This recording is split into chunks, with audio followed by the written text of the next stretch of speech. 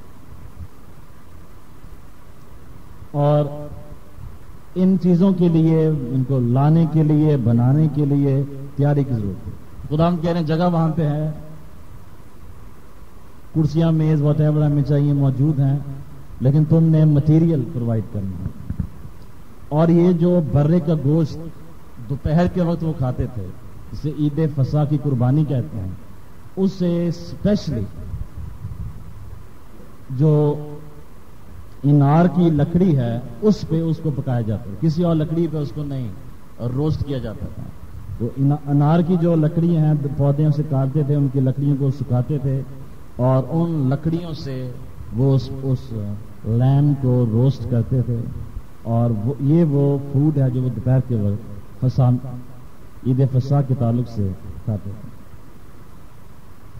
اور آخری چیز جس کا انہوں نے انتظام کرنا تھا کہ رات کے لیے انہوں نے روشنی کا, لیمپس کا, زیتون کے تیل کا اور لیمپس کا انہوں نے ارینجمنٹ کرنا تھا.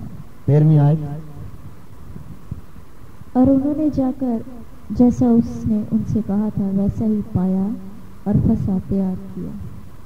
سو جیسا خداوند نے کہا دے فاؤنڈ ایوری تھنگ, اور پھر انہوں نے فصح تیار کی. کیا تیار کیا؟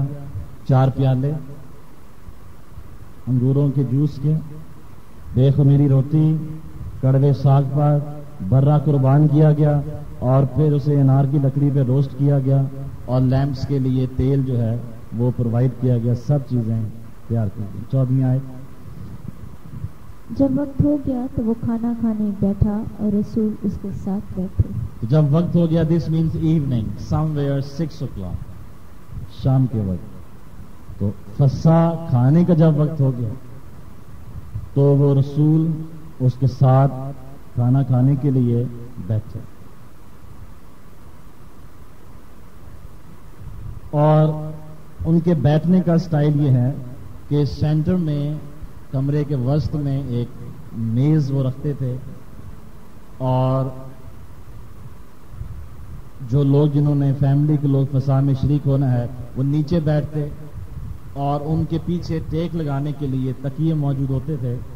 اور وہ ان کے بیٹھنے کا ایک ٹپیکل سٹائل تھا عید فصح. وہ اسی طرح بیٹھ کے کھاتے کہ وہ اپنے لیفٹ بازو جو ہے اس پہ لین کرتے, اور لیفٹ بازو ہے اس پہ وہ لین کرتے.